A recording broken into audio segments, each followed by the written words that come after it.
اعوذ باللہ السمیع العلیم من الشیطان اللعین الرجیم بسم اللہ الرحمن الرحیم الحمدللہ رب العالمین وصلی اللہ علی محمد وآلہ الطاہرین اللہم صلی علی محمد وآلہ محمد النسب بین نقیضی الکلیین کل کلیین بینہما احدن نسب الاربعی لا بد ان یکونا بین نقیضیہما ایضا نسبۃ من النسب کما سیأتی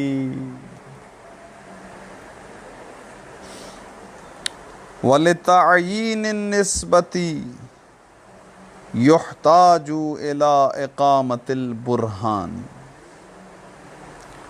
وطریقۃ البرہان التی نتبعها ہنا تعرف بطریقۃ الاستقصاء او طریقۃ الدوران والتردید وسیأتی ذکرها فی مبحث القیاس الاستثنائی وہی ان تفرض اچھا وہی ان کون سے باب میں استعمال ہوا ہے؟ فرضا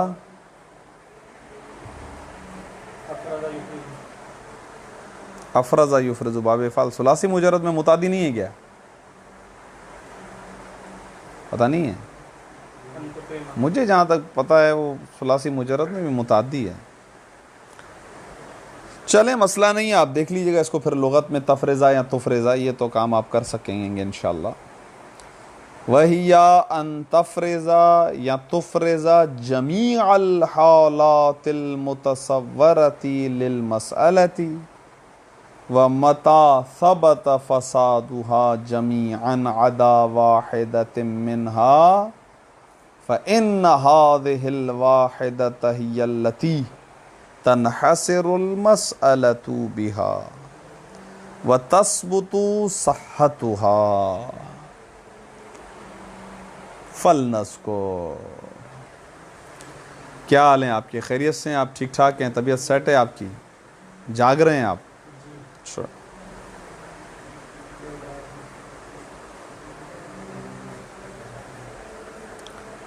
آج کی جو بحث ہے یہ بحث تھوڑا سا مشکل بحث ہے، بدیہی نہیں ہے، نظری ہے. صحیح ہے؟ اور نظری بحث کے لیے فکر کی ضرورت پڑتی ہے. صحیح ہے؟ فکر کی ضرورت پڑتی ہے، عقل کو استعمال کرنا پڑے گا. عقل کا اصل کام بھی یہی ہے، اسے استعمال کرنا ہے. صحیح ہے؟ ابھی الحمدللہ ہم نے ایک تازہ بحث پڑھی ہے کہ دو معانی کلیہ، دو مفاہیم کلیہ کے مابین نسبت چار حالتوں سے خالی نہیں ہے. اچھا یہ جو چار میں حصر ہے یہ حصر استقرائی ہے. پتہ نہیں مجھے میں بتانا بھول گیا یا بتایا نہیں معلوم. حصر استقرائی ہے. جی دیکھ لیں، اگر آپ کو بعد میں عقلی لگ جائے تو صحیح، اچھی بات ہے، لیکن اس پر جو ہاں وہ تو تقسیم تو انہوں نے کی تھی، یہاں یہ صحیح ہے. استقرائی کہا ہے انہوں نے، ٹھیک ہے. حاشیے میں آغا سید رائد حیدری صاحب نے کہا ہے کہ یہ حصر کے دو معانی کلیہ کے مابین نسبت ان چار سے خالی نہیں ہے، یہ دلیل استقرائی کی بنیاد پر ثابت ہوا ہے. کیا حال ہے سین کمبر؟ ہاں آج میں آپ کو جگاتا رہوں گا بار بار، ٹھیک. اب کہہ رہے ہیں آغا آج نسبت سے ہی ریلیٹڈ ہے بات، البتہ ایسے دو مفاہیم کہ جن کے مابین ان چار نسبتوں میں سے کوئی ایک نسبت ہوگی تو یقیناً انہی دو مفاہیم کے نقیضوں کے مابین بھی انہی چار نسبتوں میں سے کوئی ایک نسبت ہوگی۔ دیکھیں جملہ بہت اہم ہے، پہلا جملہ ہے، پہلا مقدمہ یہ باندھ رہا ہوں، توجہ کی ضرورت ہے آپ کی، جاگتے رہیے گا۔ اب مسئلہ یہاں سے اٹھتا ہے، جیسے میں نے کہا نقیض، سب سے پہلے تو یہ یاد ہونا چاہیے نقیض کہتے کس کو ہیں؟ سائیں کمبر، نقیض کس کو کہتے ہیں؟ یہ اہم ہے۔ اگر پیچھے کے ابحاث آپ کو اچھے طریقے سے یاد ہیں تو پھر جو ہے وہ پھر ایک اور مسئلہ بھی ہمارے ساتھ پیش آ رہا ہے، بلکہ ایک نہیں دو مسئلے پیش آ رہے ہیں۔ پہلا مسئلہ یہ ہے کہ ہم نے اس کتاب میں آ کر روش امتحان کو بدل دیا۔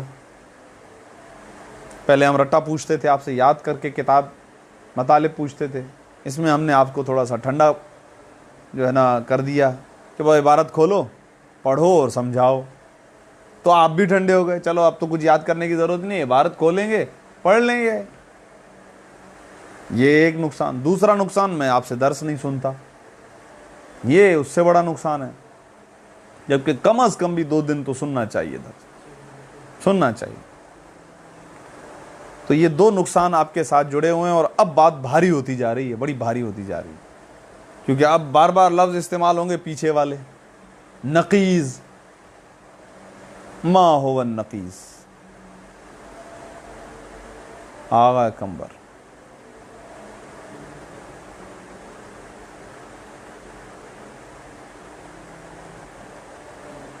انت تقرأ فی مبحث الالفاظ لللفظ عدت تقسیمات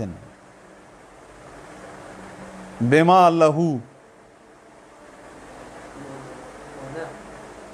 لہو من معنی۔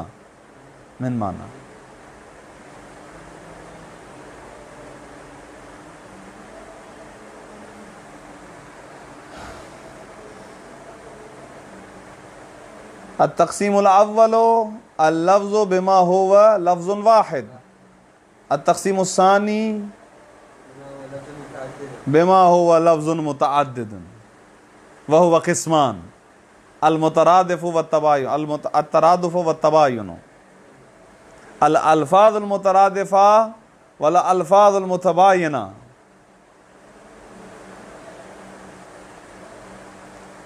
وللالفاظ المتباينة 3 اقسام، مثلان، متخالفان، متقابلان، وللتقابل 4 اقسام۔ تقابل کے لیے 4 قسمیں تھی، یاد آیا؟ آ رہا ہے کچھ ٹچ ہو رہا ہے، نہیں ہو رہا ہے؟ پہلی تقابل النقیضین، تقابل ملکۃ وعدم الملکہ، تقابل المتضائفین۔ پہلا والا آپ نے چوتھے نمبر پہ کر دیا، سب سے پہلا کیا تھا؟ تیسرا کیا ہے؟ تقابل الضدین، چوتھا متضائفین ہے۔ صحیح، آسان، جزاک اللہ۔ وہاں پر آیا ہے نقیضین، کچھ نقیض، جی ہاں، تقابل النقیضین۔ ایک سلب ہوگا، ایک ایجاب ہوگا، صحیح، یا یوں بھی کر سکتے ہیں آپ، جن 2 لفظوں کے، جن 2 چیزوں کے درمیان تناقض کی نسبت ہوگی، ان میں سے ہر ایک دوسرے کا نقیض کرنا۔ لفظوں سے کھیل رہے ہیں، چلیں خیر۔ نقیض کل شیء رفعہ، یہ تعریف وہاں پہ میں نے لکھوا دی تھی آپ کو۔ نقیض کل شیء رفعہ، 2 معنی ہیں، دونوں معنی ایک دوسرے سے مقابلے میں ہیں، ان کے مابین تقابل ہے، اور پھر تقابل کی 4 قسمیں ہیں۔ ان میں سے ایک قسم ہے کہ دونوں معنوں کے درمیان تناقض ہے۔ کیا ہے؟ تناقض ہے، سلب و ایجاب کے اعتبار سے، ٹھیک ہے؟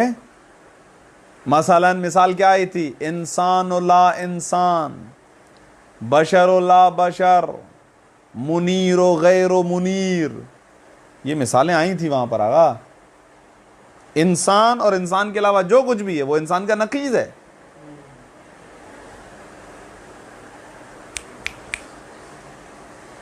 وہ انسان کا نقیض ہے۔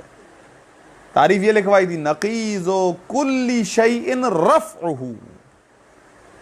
ہر شے کا نقیض اس کا خوب۔ پہلے ہم خود 2 چیزیں تو فرض کریں، نقیض سمجھ میں آ گیا گا؟ ارتفاع ہو جانا، کسی چیز کو اٹھا لیں، جو چیز ہے اس کا نہ ہونا۔ انسان غیر انسان، یہ دونوں آپس میں نقیض ہیں۔ عربی میں کہیں گے انسان لا انسان، صحیح ہے نہیں ہے؟ تو انسان اور لا انسان آپس میں کیا ہیں؟ نقیض۔ النقیضان لا یجتمعان ولا یرتفعان، جو 2 نقیض ہوتے ہیں وہ نہ دونوں جمع ہو سکتے ہیں۔ کہتے ہیں بالکل واضح ترین عقل کے نزدیک جو بدیہی چیز ہے وہ یہی ہے، النقیضان لا یجتمعان ولا یرتفعان، بچہ بھی سمجھتا ہے۔ نقیضین کبھی جمع نہیں ہو سکتے، ایک چیز انسان بھی ہو لا انسان بھی ہو نہیں ہو سکتا، ایک چیز نہ انسان ہو نہ لا انسان ہو یہ بھی نہیں ہو سکتا۔ یہ تو بدیہی ہے، اس میں نہیں سوچنا ہے، صحیح ہے؟ یہ لا یرتفعان کی مثال تھی کہ ایک چیز نہ انسان ہو نہ غیر انسان ہو، نہیں انسان، یہ اگر انسان نہیں ہے تو لا انسان تو ہے نا، یہ لا انسان ہے۔ نقیض سمجھ میں آ گیا بھائی؟ بڑا میں جان لگائی تھی یار وہاں پر بھی۔ چلے اب کہہ رہے ہیں آگا، یہ آپ نے پچھلے سبق میں جو نسبتیں پڑھی ہیں، 4 نسبتیں پڑھی ہیں، نسبت تساوی، کل انسان ضاحک وکل ضاحک انسان، کل ناطق انسان وکل ناطق انسان، یہ کون سی نسبت تھی؟ نسبت تساوی تھی، یعنی انسان اور ناطق کے مابین نسبت تساوی ہے۔ اب سوال یہ یہاں پر یہ کہنا چاہ رہے ہیں کہ آگا یہی انسان اور ناطق جو کہ 2 مفہوم کلی ہیں، ان کا جب دونوں کا نقیض بنا دیں، لا انسان لا ناطق، تو اب لا انسان اور لا ناطق کے مابین بھی کوئی نہ کوئی نسبت ہونی چاہیے، کوئی نہ کوئی ہونی چاہیے، ٹھیک؟ یہ تو آسان تھی۔ حیوان اور ناطق، حیوان اور انسان کے مابین کون سی نسبت ہے؟ انسان کے مابین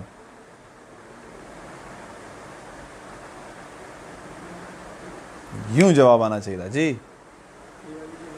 یہ تو تساوی ہے، تساوی نہیں ہے، حیوان اور انسان برابر نہیں ہے۔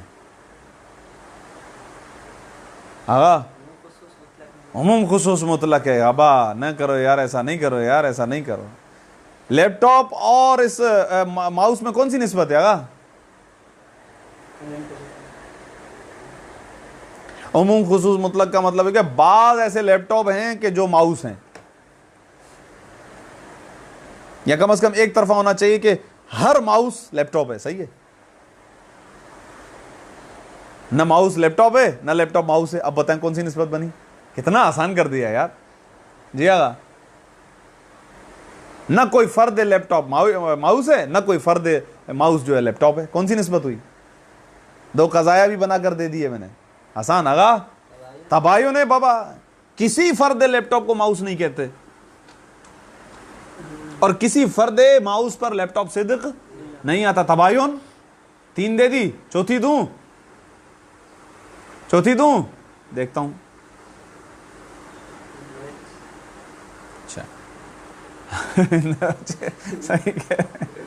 ظاہر ہے وہ چوتھی من وجی ہوگی۔ واہ واہ، یہی طریقہ استدلال ہے جو آنے والا ہے، ٹھیک ہے؟ چلے خوب، اب من وجہ، چلے آپ مجھے کوئی عموم خصوص مطلق من وجہ کی جو ہے، عموم خصوص من وجہ کی کوئی مثال دے دیں، من وجہ کی کوئی مثال دے دیں۔ کم از کم اردو والی کتاب جو ہے اس کو یہ تو اپنے پاس رکھیں نا. ریڈنگ تو اردو سے تو کر لیں, عربی کو چھوڑیں, ریڈنگ تو کر لیں, مطالب تو ذہن میں رکھیں. ہاں بیکار ہے یہ بحث پڑھانا, سچ بتا رہا ہوں. یہ جو بحث ہے نا یہ بیکار ہے, کیونکہ نقیض کے لیے پہلے اس کی جو اصل شے ہے وہ یاد ہونی چاہیے. جب وہ یاد ہوگی تو پھر ہم آئیں گے اس کے نقیض کی طرف. یہ اس کا مبنا پیچھے والی بحث ہے. ہیڈنگ میں دیکھیں نا, دو کلیوں کے نقیضین کے مابین نسبت. تو پہلے خود کلیوں جو دو کلی ہیں ان کے درمیان تو نسبت یاد ہونی چاہیے نا, چاروں نسبتیں یاد ہونی چاہیے. چلے خیر, کیا مثال دی کتاب کے اندر آگا عموم خصوص من وجہ کی؟ بعض کالی چیزیں ماؤس ہیں اور بعض ماؤس کالے. صحیح. مثال آئی تھی طیر اور اسود. طیر اور اسود, طیر یعنی پرندہ, اسود یعنی کالا, کالی شے. یہ مثال آئی تھی. ایک مورد میں اجتماع ہے, دو مورد میں ارتفاع نہیں کہیں گے ہم, کیا کہتے ہیں, افتراق, جدائی کہیں گے. صحیح ہے. توجہ رکھیں توجہ رکھیں توجہ رکھیں سائیں. ہاں نہیں ٹینشن نہیں لیں, اللہ مالک ہے, مایوسی نہیں ہے. لیکن یہ کہ اصل مسئلہ یہ ہے کہ بحث بہت ساری رک جاتی ہیں اس چکر میں. دوبارہ اب ایک دورہ بھی لگا دیا.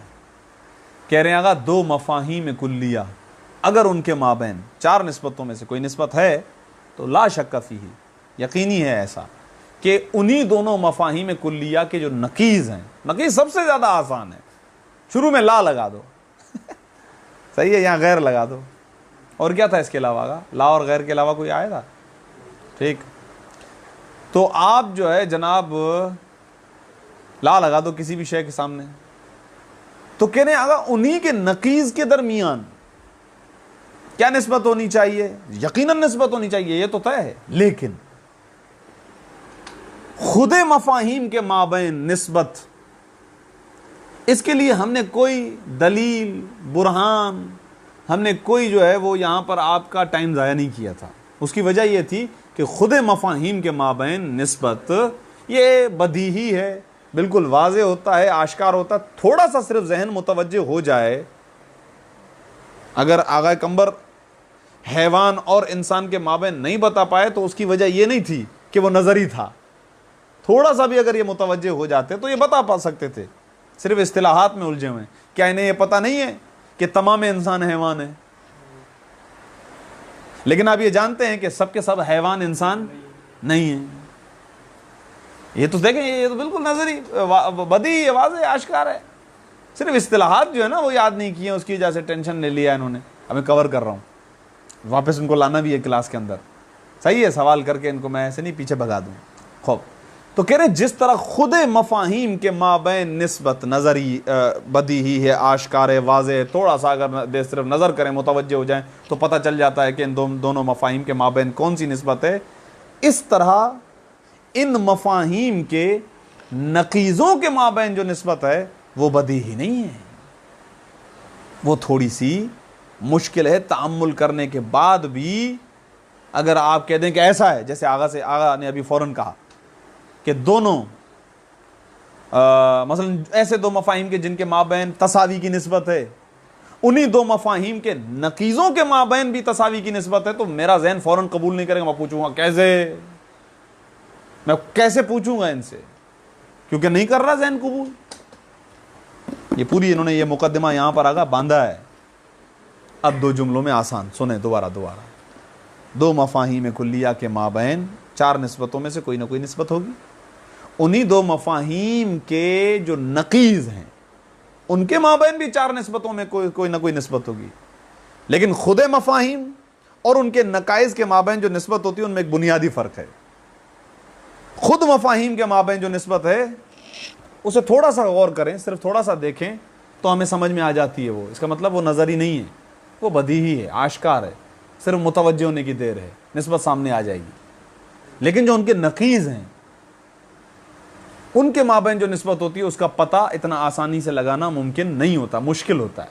لہذا اس کے لیے محتاج ہے انسان کہ وہ اقامہ برہان کرے, دلیل کو قائم کرے, اور دلیل کے ذریعے سے یہ ثابت کرے کہ دو مفاہیم کلیہ کے نقیضوں کے مابین 4 نسبتوں میں سے یہی نسبت ہے یا کون سی نسبت ہے؟ یہ بھی صحیح ہے، صحیح ہے یہ تو میں نے آپ کی خدمت میں عرض کر دیا ایک چیز، اور یہ کہہ کر فوراً سے ایک دعویٰ پٹکیں گے۔ سب سے پہلے وہ کہیں گے ہم نے آپ کو نسبت تساوی سمجھائی تھی نا، سب سے پہلے نسبت تساوی سمجھائی تھی نا۔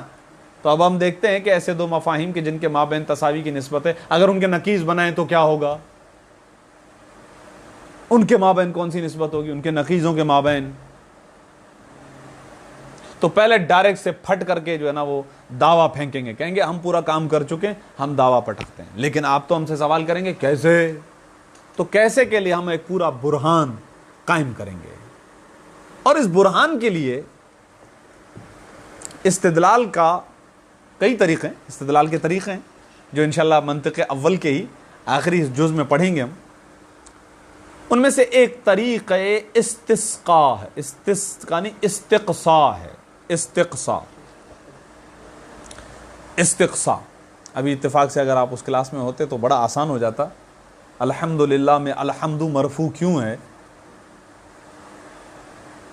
یہ میں نے ابھی ان سے کہا کہ آج منطق میں پڑھیں گے یہ، تو میں نے مبتدی حضرات سے سوال کیا کہ الحمد کیا ہے، مرفوع کیوں ہے؟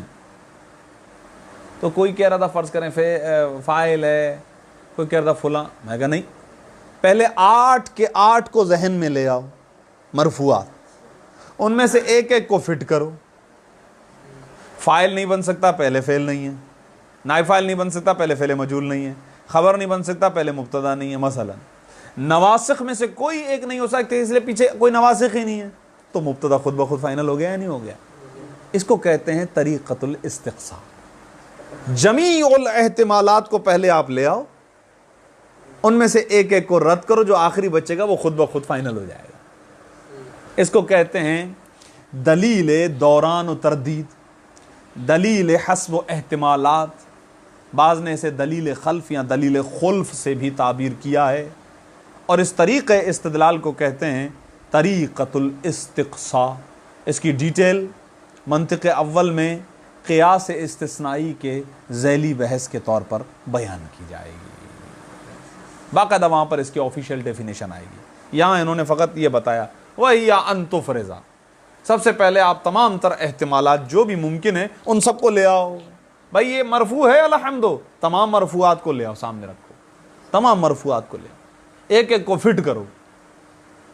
8 میں سے 7 اگر فیل ہو گئے تو 8ویں پر دلیل رکھنے کی ضرورت ہی نہیں ہے۔ ایک تو یہ ہوتا ہے کہ آپ ڈائریکٹ 8ویں پہ دلیل دے دیں، وہ 8واں یعنی خود مبتدا، یہ بھی طریقہ ہوتا ہے، لیکن کہہ رہے ہیں اس سے بھی مضبوط طریقہ یہ ہے کہ ہم رد کرتے ہیں ان 7 کو، یہ اس سے زیادہ طاقتور طریقہ ہے۔ یہ بھی ہوگی نا کہ پہلے پتا ہو کہ 8 ہی ہے، لا شک ہے، ظاہر ہے، جیسے کہ یہاں پتا ہے کہ 4 ہی نسبتیں، یہ نسبت زیادہ مشکل ہوا ہے نا، یہ 4 نسبتیں، یہاں پہ بھی 4، اسی لیے تو پہلے یہ لکھواتے ہیں آگا 8 مرفوعات لکھو، پھر ان کی مثالیں لکھو۔ پہلے معلوم ہونے سے ہاں تو ظاہر ہے، یہاں پر بھی یہی ہے نا 4 نسبت، یہاں پر یہ 4 نسبتیں ہیں، یہاں پر بھی پتہ ہے میں 4 ہی نسبتیں، 4 سے کوئی 5ویں نہیں ہے، تو 3 رد ہو جائیں گی تو چوتھی ثابت ہو جائے گی، یہ چیز۔ تو تبھی تو کہہ رہا ہوں نسبتوں کا سبق پڑھ لینا چاہیے تھا پہلے۔ اب متن میں آئیے آگا، متن میں کیونکہ تھوڑا سا خلاصے میں ٹائم لگا، مجبوری تھی میری، مجھے اندازہ ہے اسی لیے۔ بسم اللہ الرحمن الرحیم۔ النسب، سائیں ہوشیار ہو جائیں، ہوشیار ہو جائیں بالکل۔ النسب بین نقیضی الکلیین، کلین بھی تثنیہ ہے، نقیضین بھی تثنیہ ہے، صحیح ہے؟ تثنیہ کی طرف اضافت مکروہ نہیں ہے؟ پہلے کو جمع بنانا پڑے گا، دیکھیں ترجمے میں ہم پہلے جمع ہی لاتے ہیں، لیکن اگر دونوں وہ نا کیا کہتے ہیں، دونوں اگر اس میں سے وہ ایک شرط تھی شاید وہاں پہ، وہی نا، تب دونوں ایک ہی وہ مطلب ہاں یعنی اتصال ہو ان کے مابین، 2 الگ الگ چیزیں نہ ہو معنوی جہت سے۔ خوب آگا، النسب بین نقیضی الکلیین، 2 کلی، 2 مفاہیم کلی، 2 معانی کلی کے مابین نا، ان کے جو دونوں نقیض ہیں ان کے مابین نسبتیں، کلو کلیین، ہر دو کلی بینہما کہ جن دونوں کے مابین احدن نسب الاربعی چار نسبتوں میں سے کوئی ایک نسبت ہوتی ہے لا بدہ یعنی کلو کلین لا بدہ ضروری ہے کہ ان یکونا کہ ہو بین نقیضیہما ان دونوں کلیوں کے دو نقیضوں کے مابین ہو ایزن بھی نسبت من النسبی چار نسبتوں میں سے کوئی ایک نسبت. میں نے اس کو کیسے بیان کیا ابھی کیسے بیان کیا کن لفظوں کے ساتھ ابھی اگر خود دو مفہوموں کے مابین چار نسبتوں میں سے کوئی ایک نسبت ہے تو انہی دو مفہوموں کے نقیضوں کے مابین بھی چار نسبتوں میں سے کوئی ایک نسبت کا ہونا ضروری ہے. وَلِتَعْیِینِ یہ لِتَعْیِین معین کرنا یہ دلیل ہے کیونکہ یہ بدیہی نہیں ہے نظری ہے. وَلِتَعْیِینِ النِّسْبَةِ اور اسی نسبت کو معین کرنے کے لیے کون سی والی نسبت جو نقیضوں کے مابین ہے جو دو کلیوں کے نقیضوں کے مابین جو نسبت ہے نا اس کو معین کرنے کے لیے اس لیے کہ خود جو مفہوم کلی ہے ان کے مابین نسبت بالکل بدیہی ہے آشکار واضح ہے تھوڑا سا صرف غور کرنے کی ضرورت ہے وہ تو آشکار ہو جاتی ہے. جیسے کہ آپ نے دیکھا جتنی بھی ہم نے گزشتہ درس کے اندر مثالیں دی تھی میں نے جیسے ہی مثالیں سامنے کی ترجمہ کیا آپ کہتے ہیں ہاں ایسا ہی ہے آپ بالکل اوکے کر رہے تھے فکر کوئی نہیں تھی ماشاءاللہ. میں نے کب کہا کہ عقل کے بغیر لگانا ہے بدیہی میں بھی بہرحال عقل تو چاہیے نا عقل ہی نہیں ہوگی تو بدیہی بھی آشکار نہیں ہو سکتا نا عقل تو بہرحال چاہیے. میں بات یہ نہیں کر رہا ہوں بات یہ کر رہا ہوں دلیل برہان یعنی دلیل یا برہان کو قائم کرنے کی ضرورت نہیں تھی آپ کو تعمل تھوڑا سا کرنے کی ضرورت ہے بلکہ تعمل کا لفظ بھی کیوں استعمال کروں کیا کہا تھا انہوں نے آگا نظری کے لیے اسباب توجہ نصب میں پہلا کیا تھا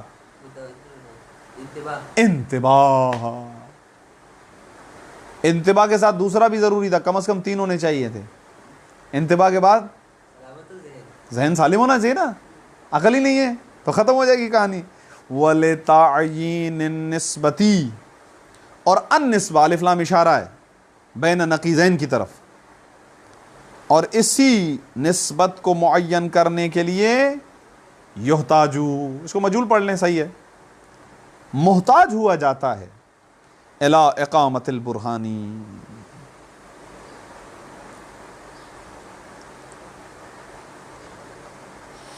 برہان کو قائم کرنے کی جانب. یہاں پر جو جملہ لکھتے ہیں حاشیے میں میں اسے عرض کر دیتا ہوں آسان بھائی کیوں محتاج ہوتے ہیں ہم سوال کوئی کر سکتا ہے وذالک یہ محتاج ہونا اس وجہ سے ہے کہ لأن النسبۃ اسی لیے کہ نسبت بین نقیضین الکلین نون گرا ہونا چاہیے تھا بین نقیضی الکلیین لیست واضحۃ اسی لیے کہ دو کلیوں کے نقیضوں کے مابین جو نسبت ہوتی ہے وہ واضح نہیں ہوتی ہے آگا کما فی النسبت بین عین یہی لفظ میں خلاصے میں استعمال کر رہا تھا خود دو مفاہیم کلیہ کے مابین جس طریقے سے نسبت واضح اور آشکار ہوا کرتی ہے ان کے نقیضوں کے مابین والی نسبت جو ہے وہ اتنی واضح اور آشکار نہیں ہوتی ہے اس کے لیے بہرحال ہمیں ضرورت پڑے گی کہ ہم کوئی دلیل قائم کریں. وَلِذَا لَمْ نَحْتَجْ إِلَىٰ اِقَامَةِ الْبُرْهَانِ عَلَيْهَا اسی لیے خود ان دو مفاہیم کلیہ کے مابین جو نسبت ہوتی ہے اس پر ہمیں کسی برہان کو قائم کرنے کی ضرورت نہیں ہوتی ہے.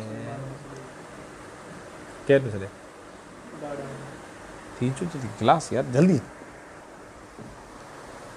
وَطَرِيقَةُ الْبُرْهَانِ اور برہان کا طریقہ التی نتبعها وہ طریقہ برہان کی جس کی ہم پیروی کریں گے ہونا یہاں اس مقام پر تعرف وہ طریقہ برہان جانا جائے گا پہچانا جائے گا بطریقۃ الاستقصاء.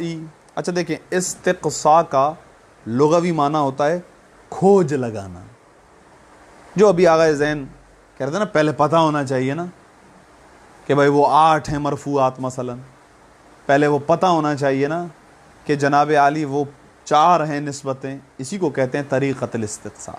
یعنی پہلے آپ یہ کھوج لگاؤ، پھر اس کے بعد ایک ایک کو رد کرو تو خود بخود آخری واضح ہو جائے گی. یہ عبارت آ رہی ہے بطریقۃ الاستقصاء، جس کو جانا جاتا ہے طریقہ برہان کو پہچانا جاتا ہے استقصاء کے طریقے پہ. طریقۃ یہ ایک ہی اصطلاح ہے، اصطلاح منطقی ہے یہ طریقۃ الاستقصاء.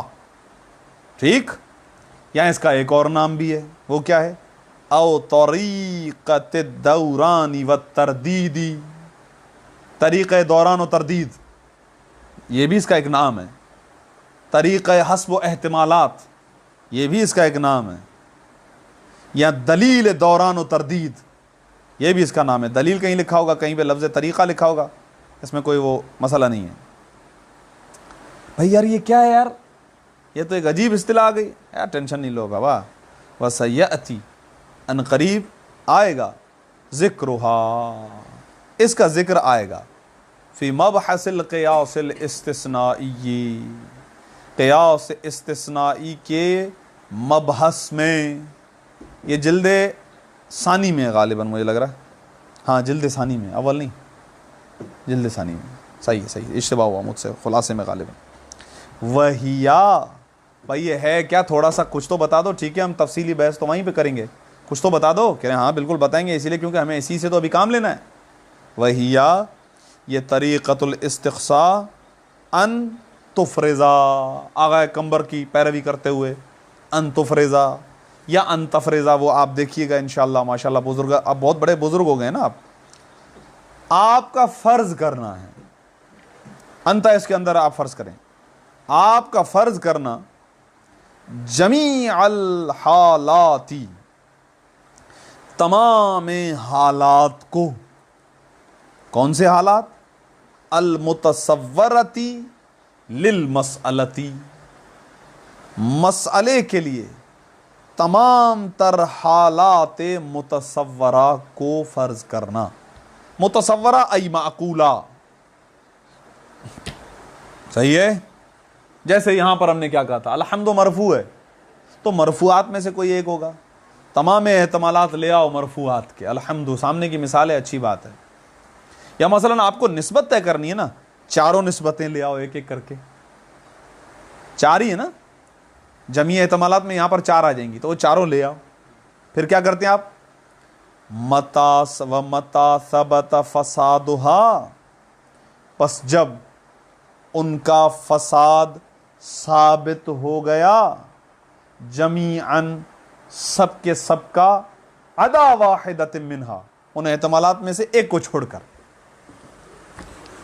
ان احتمالات میں سے ایک کو چھوڑ کر باقی سب کا جب فساد ثابت ہو جائے گا تو طے ہے کہ فَإِنَّ هَذِهِ الْوَاحِدَةَ، تو بس بالتحقیق یہی جو آخری بچی ہے، یہ جو ایک ہے، هِيَ الَّتِي، یہی وہ چیز ہوگی کہ تنحصر المسئلۃ بہا، کہ مسئلہ منحصر ہو جائے گا بہا، اسی وحدہ میں.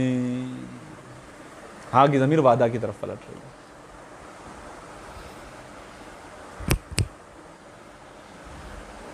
الحمد کس حالت میں؟ حالت رفیع میں، یعنی مرفوع ہے. سوال مرفوعات میں سے کیا ہے؟ تو مرفوعات 8 کے 8 سامنے لانے پڑیں گے، 8 کے 8 لانے پڑیں گے. یہ جو 8 کے 8 لاتے ہیں وہ یہی کام ہے، جمعی الاحتمالات المتصورتی للمسئلتی. اس مسئلے کو حل کرنے کے لیے 8 لے آؤ، اب ایک ایک کو فٹ کرتے جاؤ، فساد ثابت ہو جائے گا. فائل نہیں ہے کیونکہ فعل نہیں ہے شروع میں، جیسے ابھی میں نے مثال دی، دوبارہ نہیں بیان کرتا ہوں. آخر تک نواسخ میں سے کوئی نہیں ہے کیونکہ شروع میں نواسخ کا ہونا ضروری تھا نا، کانا ہونا چاہیے تھا، مالا ہونا چاہیے تھا، وغیرہ وغیرہ وغیرہ. متا ثبت فسادها جمیعا عدا واحد، ایک کو چھوڑ کے باقی سب کے بارے میں اگر فساد ثابت ہو جائے کہ بھئی یہ تو نہیں ہے، یہ تو نہیں ہے، یہ تو نہیں ہے، جو ایک بچے گا طے ہو جائے گا نا کہ مسئلہ جو ہے اسی کے اندر منحصر ہے. وتثبت صحتها، اور ثابت ہو جائے گی اس ایک کی صحت کہ وہی صحیح ہے، وہی صحیح ہے. خوب آغا، ہم چاہتے ہیں کہ یہ جو ہم نے آپ کو 2 سے 2.5 لائن کے اندر تھوڑا سے پہ دقت کی ضرورت ہے، یہ کیونکہ پوری کہانی ہے ایک، اور کہانیاں مولوی جیسے بناتا ہے کوئی نہیں بنا سکتا، صحیح نہیں ہے؟ کہانی بناؤ، کہانی. کل رات میرے بیٹے نے کہا بابا کہانی سناؤ میرے کو، صحیح ہے، میں نے کہا میرے کو کہانی نہیں سنانا آتی. چلے خیر، عالم کہانی نہیں سنائے گا، صحیح ہے. مولویوں کے پاس بڑی کہانی ہے، ملاؤں کے پاس بھی بڑی کہانی ہے. چلیں بات اشاروں میں ہو رہی ہے. واللہ فلنذکر، پس ہمیں چاہیے کہ ہم ذکر کریں النسبتا، نسبت کو، بین نقیضی کلی کلیین، تمام 2 کلیوں کے مابین، نہ تمام 2 کلیوں کے نقیضوں کے مابین نسبت کو، مع البرہانی، دلیل کے ساتھ. تو بھائی ہر چیز میں پہلے چاروں کو مطلب تینوں کو ختم کریں گے اور پھر چوتھے پہ ہو گئے. جی بہت لمبا ہو جائے، لمبا ہو جائے گا. تو آپ کے لیے یہ ایک ہی مثال دیں گے، ایک مثال کے ذریعے سے بحث کو ختم کریں گے، باقی آپ کام کرو گے. مطلب ایسے بہترین خلاصہ انہوں نے دیا ہے، کیسے ایک کو رکھ کے الگ الگ نہیں، ایسا کمال کا انہوں نے دیا ہے. 1.5 لائن کے اندر انہوں نے کہانی کو نمٹا دیا. عرض کرتا ہوں کیسے. آپ کے ذہن میں بالکل صحیح سوال آیا، یعنی 2 لمبا ہوگا، پہلے ایک کو رکھیں گے، پھر دوسرے کو رکھیں گے، پھر تیسرے کو رکھیں گے. نہیں، بڑا بہترین انداز میں انہوں نے رد کیا ہے. دیکھیں کیسے کرتے ہیں رد. فنقولو، بس ہم کہیں گے. جاگ رہے ہیں آپ، ساتھ ہیں میرے؟ بحث اب شروع ہو رہی ہے، کیونکہ ہم میدان میں تو اب اترے نا. جو بحث یہ ابھی تک تو اس کا مقدمہ تھا کہ کیا کرنا ہے ہمیں، اب جو کرنا ہے وہ اب ہے. وہ اب شروع ہو رہا ہے. وہ کیا ہے سنیں. اب یہ جو آغا نے موٹے موٹے لفظوں میں لکھا ہے، یہ ہے دعویٰ. یہ تو انہوں نے کر دیا دعویٰ، کیونکہ آغا کمرے میں بیٹھ کر پوری توجہ کر کے، محنت کر کے، راتوں کو جاگ کے، صحیح ہے، میں مثال بنا رہا ہوں، آغا نے جو ہے وہ ثابت کر لیا. ثابت کر کے انہوں نے جو نا یہ دعویٰ چپکا دیا کتاب پر. کیا چپکایا انہوں نے؟ دیکھیں، نقیضانی تھا، اضافہ ہو گیا، نون گر گیا، نقیض المتساویینی.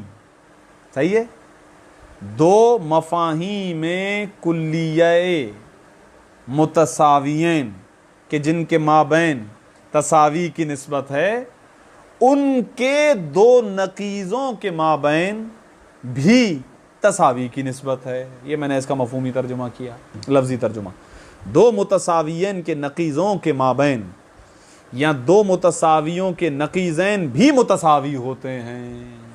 اس جملے کو کھولیں گے تو ایسے، خود 2 مفاہیم کلیہ جن کے مابین تساوی کی نسبت ہو، ان کے نقیضوں کے مابین بھی تساوی کی نسبت ہوتی ہے. یہ ہے میرا دعویٰ. کون کہہ رہے ہیں؟ آغا مرحوم مظفر. جیسے آپ نے یہ کہا نا، میں اپنی بات بتاتا ہوں وجدانن، مجھے نہیں سمجھ میں آئی بات. یہ جیسے انہوں نے یہ دعویٰ پٹکا سامنے، مجھے نہیں سمجھ میں آئی. میرے ذہن نے فوراً سے اس کو قبول نہیں کیا. میں کیا کروں بھائی، معاف کیجئے گا مجھے. ای یعنی وہی جو میں نے بات عرض کی اس کو کھول رہے ہیں. انہو ضمیر شان ہے. اذا کان الانسان یساوی الناطقا، انسان ایک مفہوم کلی، ناطق دوسرا مفہوم کلی، ان کے مابین نسبت تساوی ہے یا نہیں ہے؟ اتفاق سے یہاں پر ناطق آ گیا. پیچھے مثال آئی تھی ضاحک کی، بات ایک ہی ہے، ٹینشن نہیں لیں. جب آپ یوں کہیں گے کہ جب انسان مساوی ہے ناطق کے، اب دونوں کا بنائیے نقیض، فَإِنَّ لا انسان یساوی لا ناطق، تو لا انسان برابر ہے لا ناطق کے. ابھی تک دعویٰ ہی چل رہا ہے، اپنے دعوے کو تھوڑا سا انہوں نے کھول دیا ہے. یعنی کہنا چاہ رہے ہیں کہ میں یہ کہنا چاہ رہا ہوں کہ اگر انسان اور ناطق برابر ہیں تو لا انسان اور لا ناطق بھی برابر ہیں. اگر انسان اور ناطق کے درمیان تساوی کی نسبت ہے تو ان دونوں کے نقیض یعنی لا انسان اور لا ناطق کے درمیان بھی تساوی کی نسبت ہے. صحیح ہے، یہ کہنا چاہ رہے ہیں، یہ دعویٰ ہے. وَلِلْبُرْحَانِ عَلَى ذَلِكَ، ذالک سے مراد وہ پورا اوپر والی موٹی ہیڈنگ، ہیڈ لائن، یعنی دعوے پر برہان کے لیے نقولو ہم کہیں گے. اب یہ آ رہے ہیں دلیل دوران و تردید و دلیل حسب و احتمالات کے اندر اترنے لگے ہیں. ابھی دعویٰ دیا ہے. دعویٰ کیا کیا؟ جن دو مفاہیم کے درمیان تساوی کی نسبت ہوتی ہے ان دونوں مفاہیم کے نقیضوں کے مابین بھی تساوی کی نسبت ہوتی ہے. یہ ہے دعویٰ. کلو انسان ناطق، کلو ناطق انسان، یہ تو ہمارے لیے بالکل سمجھنا آسان تھا، بدیہی تھا. لیکن کلو لا انسان لا ناطق و کلو لا ناطق لا انسان، یہ ہمیں نہیں سمجھ میں آ رہا ہے. ہمیں دلیل چاہیے. آپ کی بات کو قبول نہیں کریں گے ہم. تو کہہ رہے ہیں ولیل برہان علی ذالک، میرے دعوے پر دلیل کے لیے میں برہان قائم کرنے لگا ہوں، اور نقولو میں کہوں گا المفروض. جب بھی اگر آپ کسی کے ساتھ مناظرہ کریں گے، ابھی میرے کو تھوڑا سا شوق ہو گیا اس چیز کا، کافی سنتا ہوں میں مناظرے. صحیح مزاج میں نہیں ہے، بس اوقات مزاج میں ہوتا ہے لوگوں کے، یہ ایسا ماحول بھی نہیں ملا. تو اس کے اندر سب سے اہم چیز یہ ہوتی ہے کہ اگر علمی مناظرہ ہو رہا ہے تو ان تمام چیزوں کا خیال رکھا جاتا ہے. ان چیزوں کا میں مثال دیتا بھی ہوں، لیکن بہرحال خیر ریکارڈنگ ہو رہی ہے تو میں نہیں چاہتا تھا کہ اس کے اندر یہ الفاظ آ جائیں. المفروض، مفروضہ ثابت شدہ قول، مانی ہوئی بات، مفروغ عنہ، یہ سارے الفاظ اس کے لیے استعمال ہوتے ہیں. یہاں آپ یہ کہہ سکتے ہیں کہ مسلم، یہ آگاہ کیا کہتے ہیں، منور صاحب کی کتاب ہے، پڑھا ہے انہوں نے، ہمارے پاس سارے الفاظ لکھے ہوئے ہوں گے ایک ساتھ انشاءاللہ. ٹھیک ہے، مسلم، طے شدہ، مانی ہوئی بات، مفروغ عنہ، اس کے خلاف نہیں جا سکتے. دو مناظر افراد بیٹھے ہوئے ہیں، دونوں پہلے طے کرتے ہیں بھائی اچھا یہ قضیہ میں بتا رہا ہوں، کلو انسان ناطق و کلو ناطق انسان، ثابت ہے؟ ثابت ہے؟ ابھی آپ بھی گردن ہلاؤ نا، کیونکہ آپ کے نزدیک بھی یہ ثابت ہے نا یار، دونوں کے نزدیک ثابت ہونا چاہیے نا. آپ بولو ہاں ثابت ہے. آپ پڑھ چکے نا ناطق اور انسان کے درمیان تساوی کی نسبت ہے نا، یہ ثابت ہے؟ ہاں ٹھیک ہے. اب نیچے دیکھیں، المفروض، مفروض یہ ہے کہ ان با یساوی ہا، یہ پورا جملہ ہے، پیچھے ہم پڑھ چکے ہیں، اب اس پہ ٹائم نہیں لگاؤں گا کہ یہ جو دو نشان ہیں یساوی، اس کو پڑھے، تقرؤ اس طرح تھا نا پیچھے، ہاں پیچھے تھا اس طریقے سے. الانسان یساوی الناطق، انسان برابر ہے ناطق کے. اس میں کوئی اعتراض ہے؟ اس میں کوئی مسئلہ ہے؟ اس مفروض میں مانی ہوئی بات ہے، آپ کے نزدیک بھی ہمارے نزدیک بھی. یہ میں کیوں پوچھ رہا ہوں؟ کیونکہ میں نے ترجمے لکھوانے کے بعد ایک اور لفظ المفروض سے ایک اور التزامی پہلو نکالا میں نے. اس کے خلاف نہیں جا سکتے، یہ بھی میں نے بتایا نہیں بتایا، ابھی آپ نے پتہ نہیں سنا. میں نے کہا المفروض کا مطلب طے شدہ، ثابت شدہ، مفروغ عنہ، مانی ہوئی بات، اس کے خلاف نہیں جا سکتے، اس کے خلاف نہیں جا سکتے. یہ جان بوجھ کے کہہ رہا ہوں کیونکہ آگے آئے گا یہ کہ بھئی اگر ہم اس طریقے سے لے جائیں گے تو یہ نتیجہ نکلے گا کہ مفروض کے برخلاف ہو جائیں گے، جبکہ مفروض ہم پہلے ثابت کر چکے ہیں. اس کا مطلب یہ پورا سسٹم باطل. اوکے آگے بڑھیں. المفروض ان با یساوی ہا، یعنی آپ اگر چاہیں تو پینسل سے اشاروں میں با کے اوپر انسان اور ناطق کے ہا کے اوپر ناطق لکھ دیں تاکہ آپ کے لیے تھوڑی سی آسانی ہو. اس لیے کہ با کیا ہے؟ کچھ نہیں ہے، وہ تو ایک رمز ہے. آپ کو فرض تو کرنا پڑے گا نا کہ رمز اشارہ کس کی طرف ہے. آگا وہ میسج پڑھ لیا، ٹھیک ہے نا. اوکے، یہ ہو گیا مرحلہ اول. مرحلہ اول میں مفروض کو سامنے رکھتے ہیں. مفروض کو سامنے رکھنے کے فوراً بعد مدعا، جو آپ کا دعویٰ ہے، وہ دعویٰ سامنے ڈالتے ہیں. یہ ہے میرا دعویٰ. دعویٰ کیا تھا اوپر آپ کر چکے ہیں، والمدعا، اور وہ چیز کہ جس کا دعویٰ کیا گیا ہے، یہ مرحلہ ثانی ہے. وہ کیا ہے؟ ان لا با یساوی لا ہا، یہی دعویٰ تھا نا. نکیز، نکیزوں کے مابین بھی تساوی کی نسبت ہے. آگا اس کلین آپ جائیے گا، وہ آ گئے. ہاں میں آ رہا ہوں، آپ بیٹھیں. والمدعا، اور فرض مسئلہ اوپر بیان کیا. دعویٰ یہ ہے کہ لا با یعنی لا انسان یساوی لا ناطق. سوری، ہاتھ سے حیوان لگ رہا ہے. ہاں یہ ذہن جائے گا، لیکن اس کو ذہن سے نکال دیں کیونکہ پہلے دن ہم نے بتا دیا یہ باہا یہ اس کھاتے میں جائے گا. ٹھیک ہے. اور پھر یہ رمز ہے با اور ہا، نہ با کسی کی لفظ کی طرف اشارہ ہے، نہ ہا حیوان کی طرف اشارہ ہے. کیونکہ آپ نے دیکھا چاروں میں یہی استعمال ہوئے ہیں، با اور ہا ہی استعمال ہوئے ہیں پیچھے. ہاں ایسا نہیں، ہاں سے مراد حیوان نہیں ہے بھائی، یہ انہوں نے آپ کو گمراہ کیا.